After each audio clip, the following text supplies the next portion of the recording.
now time for our next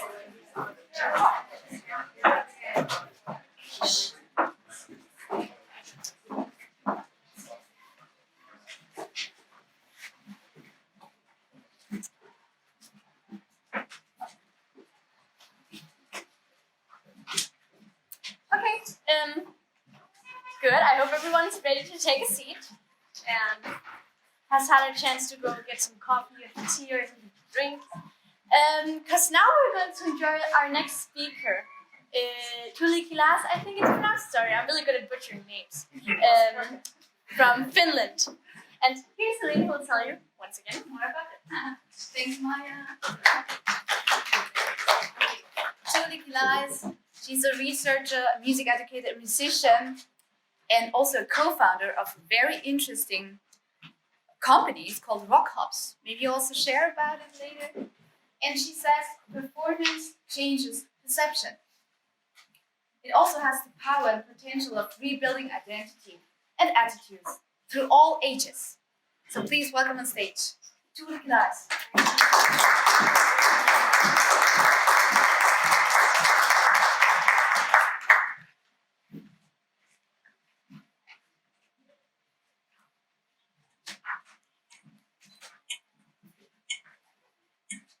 Montako lastenlasta, kuului kohtelias kysymys seniorilääkäreiden kokouksen kahvipöydässä. Ei yhtään, mutta ostin juuri sähköpassukitaran. Pöydän päähän laskeutui hiljaisuus. Vastaus taisi yllättää ennestään tuntemattoman kollegan. Minut itseni se pelasti jännitykseltä, jota olin kokenut tilaisuuteen tullessani, oltuani monta vuosikymmentä poissa näistä piireistä.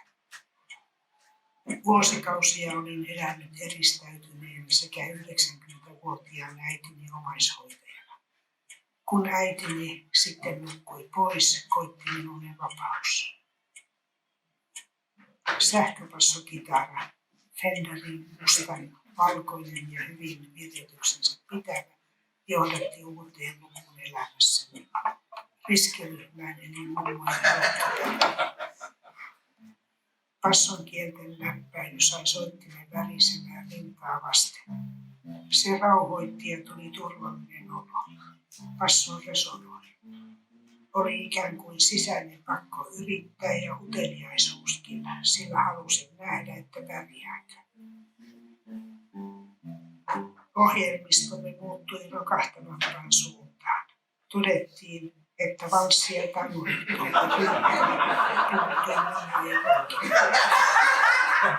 en tuntenut nuoruuteni rockibändejä kuten Green, Uriah Heep tai Deep Purple. Minulla alkoi passonsoiton lisäksi uuden musiikkigenren opettelu ja rockin protestiluonne alkoi selvitä. Sex, drugs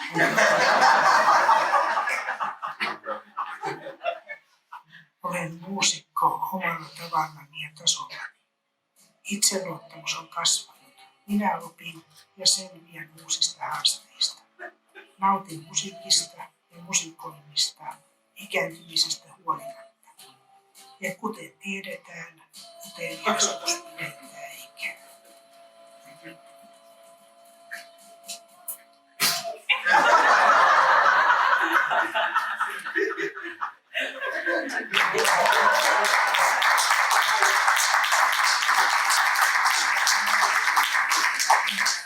This was just a small window into the story of my friend Kaisa, whom I have the honor of knowing and working with for over a decade now. Kaisa is the leader and the bass player of her band, Risk Group. That's an interesting name for a band, isn't it? One of the reasons why they wanted to name their band Risk Group is that there is always a risk that someone might not make it to the next gig. So I guess when you reach a certain age, you also find a little bit of humor in everything. But would you believe that these women have been playing over 50 gigs so far? They're still playing and practicing and performing regularly. And today, on average, 75-year-old. How's that for old age? Yeah. The group was born out of a test in a local music school in Helsinki, where I come from, where they wanted to try and test a group for music learners who are also senior citizens. And what came out from this was nothing short of amazing, and something that surprised the teachers and also the musicians themselves. As Kaisa put it herself in the film, they evolved into musicians in their own skill set and in their own level. So their music hobby had not only changed their everyday lives, but also revolutionized their identities. Today, I'm here not only to share Kaisa's story with you and what I have learned from it, but also I want to talk to you about how you too can use music's potential to reconnect generations and change your own future in the process. But before I begin, it would be a good idea to tell a little bit by myself. So I'm the CEO and founder of Rock Hubs. It's a social enterprise that helps to create active music communities in diverse intergenerational living environments. To put it simply, we help create bands made up of members with different ages, backgrounds, skills, and so on, so they can experience learning, practicing, and performing together. So far, we have established hubs in Finland and in Canada. Hopefully, after today, also in Denmark, Norway, Belgium, UK, South Africa, Sweden. Okay, let's see. I also have a PhD in music education, and my academic work concentrates on exploring the question, who has the right and the possibility to construct their musical selves in today's political, institutional, and pedagogical climate. I just kicked off my new research project that is funded by the Academy of Finland. The project is titled The Transformative Politics of Music Education in an Aging Society. And hopefully during the next 3 years, I can provide with some more answers to this question. But now let's start. I want to start off by asking, what do you see in this picture? Power. Yeah, power. Yeah. Joy. Joy. Great. Engagement. These are wonderful answers. Actually, these are 2 good answers. I was expecting something else, so now you ruined the next thing that I'm going to say, but let's pretend that you said something else. No, I'm just kidding. I agree with you. Really great words and great ideas that come to your mind. But yes, this is risk group, dressed in their gear, looking like the real rock stars that they are, right? But think for a moment, would you have perceived them in the same way if you didn't hear Kaisa's story first? Because maybe instead you would have seen a group of older women dressed up in costumes, pretending to be rock stars.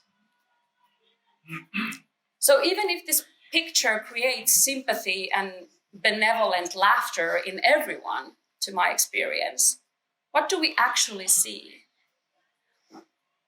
Whether we like it or not, society holds certain expectations of how older people should dress, act, think, and present themselves in public. We can all be proud of the risk group members who definitely are age activists. They want to change the way how society thinks about aging and older people, because they have learned that over the years that merely looking old sometimes creates expectations among the audience that is difficult to overcome. To the audience, they might seem as cute and sympathetic, but not as revolutionaries who want to change the society. Oddly enough, this type of innocent thinking that we all have, whether or not we want, it creates a strange prejudice towards our older selves. Because after all, we are the future old people, aren't we? Well, age is a number, and it's a social construction. My 5-year-old just estimated that I must be 10 because mom is old, so she's at least double my age. So it's a number. But doesn't it make sense when you think about it? We are the future old people. And yet we maintain somewhat narrow and vague views of our future selves. How would you like to see yourself as an older person? Or how would you like others to see you in 20 years, 30 years, 40 years? We should remember that how we think or feel is not always obvious to others, and how others see us is not always what we imagine. Even research has shown that older individuals' self-perceptions, as well as how they feel they are perceived by others, affects their quality of life more than any predicted health measure. I think it's time to change society's predefined notions of aging, not only to help the older people of today, but also for our future older selves, as well as generations to come. Well, that might seem like a daunting task, but fortunately, the solution is right here. It's not as difficult as one might imagine. It's about identity and perception. And fortunately, music is a great mediator for this change. In Rock Hops, we believe that performance changes perception. We've seen that performing music in front of an audience allows individuals not only to explore new identities, but to challenge preconceived roles. This will help to change other people's perceptions of the performers, and in turn help the performers to see themselves as musicians. Now, Risk Group really proved this point very clearly. But what we wanted to do is we wanted to ensure that the audience's view of them was not how cute, but how cool. Yours definitely was how cool. So it wasn't until after organizing a live stream concert or live stream event called Granny Rock, where we finally discovered our solution, what we actually can do in practice. So in this event, the Risk Group and another group called Granny's Band USA, based in the USA, performed in front of an online audience through Twitch and YouTube, which happens to have a much younger audience than our previous live concerts, which consisted mainly of middle-aged adults. During this live streaming event, the kids sent positive comments to the musicians about their playing skills and about the songs they were performing. As an example, one young boy typed, "The drummer is tearing it up."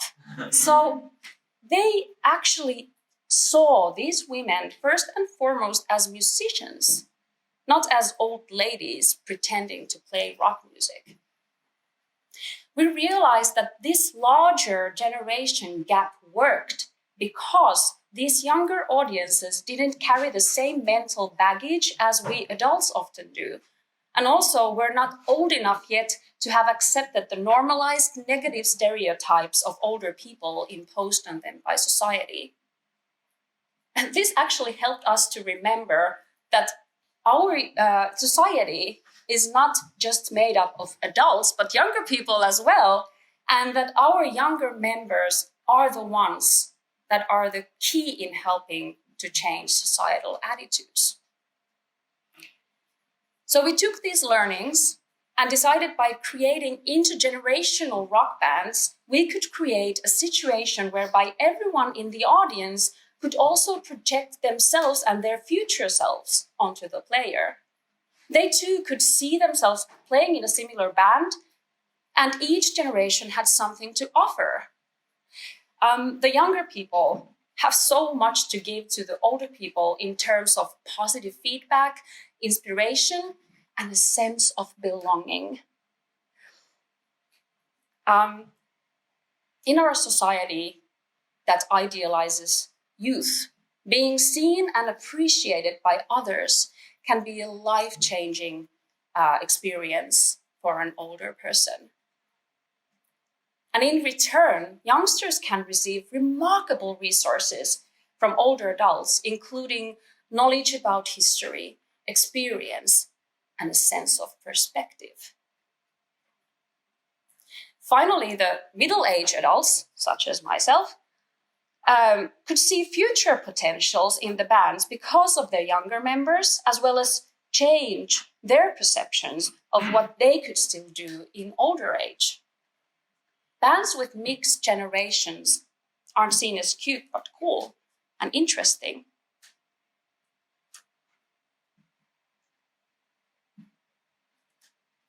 Let's take an example. One of our rock hops jams in Helsinki. As you can see, it is very laid back and there are different aged people playing together. We call all our performances jams to help relieve some of the performance anxiety that some people may have. We also rotate band members with people in the audience to help prove that there are no divisions between the audience and the performers. Everyone can play, everyone can perform. And once the audience members become part of the jam, they quickly realize the possibilities of becoming a musician. In Rock Hubs, we work in the crossroads of music education and community development. And of course, this type of activity requires an expanded professional thinking from our mentors to account for the different types of ages, skills, and paces of learning that our members possess. Not only they need pedagogical flexibility, but also they need to be open to negotiate the aims and goals of the activity together with the band members. We have discovered that it is important to dismantle certain traditional preconceptions of music learning and teaching that are prevailing in many institutional music education contexts, and that way also have a mental effect on those outside the institutions. As a matter of fact, I believe that we need to redefine what musicianship is. One can learn to become a musician through performance, while at the same time not taking oneself too seriously. It's possible to learn to become a musician at any time in your life and enjoy the experience with others. But we must be vigilant not to let our perceptions choose who can or cannot be a musician or how to be one. Let people choose themselves. So these have been some of the learnings that we've had along the way and that have helped us in Rock Hubs to strive towards our mission, that is to help people create a sense of community, a sense of belonging, and have a positive impact on their identity through accessible music learning environments. However, this does not only apply to learning, but also any other musical context. So before I leave you today, I invite all of you to think, what are the very easy and simple steps where you could make your expertise and your networks even more inclusive, more intergenerational? We've seen amazing examples here yesterday and today of different kinds of musical initiative. I'm just mind blown. And I want to encourage you to continue to envision this. How can you use music in your own way to help others to rebuild their identity and deliver different perceptions of who they are? How can you create opportunities for everyone to become a musician on their own skill set and level, irrespective of their age, skills, or experience? I believe that in this way, we will ensure the positive change towards solidarity between generations today and in the future. I'd like to thank the organizers of YAMsession as well as Konserttikeskus in Finland for giving me the opportunity of being here today. My name is Tuulikki, and please come and talk with me and let's make this change together. Thank you for listening.